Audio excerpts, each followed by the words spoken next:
So నిన్నటి power point presentation అది హైదరాబాద్లో ఇచ్చినట్లేదు, అమరావతిలో ఇచ్చినట్టు ఉంది.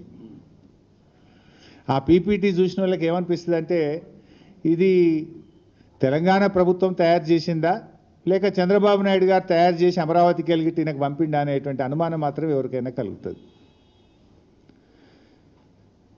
ఇలా బనకచెర్లను ఆపాలనే చిత్తశుద్ధి మీకుంటే మీరు చూపాల్సింది ఏంటిది? ఆంధ్రప్రదేశ్ ప్రభుత్వం చంద్రబాబు నాయుడు గారు కేంద్రానికి రాసిన లేఖలు, జలవనరుల శాఖకు రాసిన లేఖలు, బనకచెర్లను ఆయన ఏ రకంగా ముందుకు తీసుకుపోతున్నాడో చూపించాలి. అది చూపించిండ్రా మీరు? దాని గురించి ఎక్కడా ప్రస్తావన లేదు.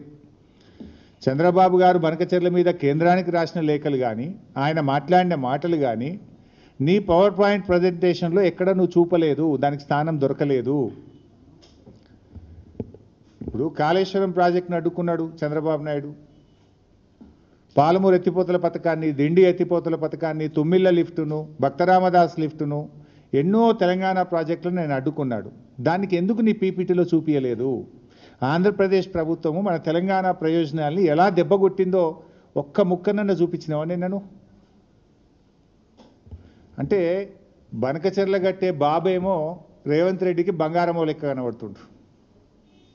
బనకచెర్లను ఆపాలని పోరాటం చేస్తున్న బీఆర్ఎస్ పార్టీ ఏమో ఈయనకు సచినపాము లెక్క కనబడుతుంది. మరి సచినపామే అయితే ఎందుకు కళలు కూడా బీఆర్ఎస్ పార్టీని కలవరిస్తున్నావు? అసలు నువ్వు ఉపన్యాసం ఇస్తే కేసీఆర్ పేరెత్తకుండా బీఆర్ఎస్ గురించి మాట్లాడకుండా ఎన్నడన్నా ఒక ఉపన్యాసం మాట్లాడతావా నువ్వు? అసలు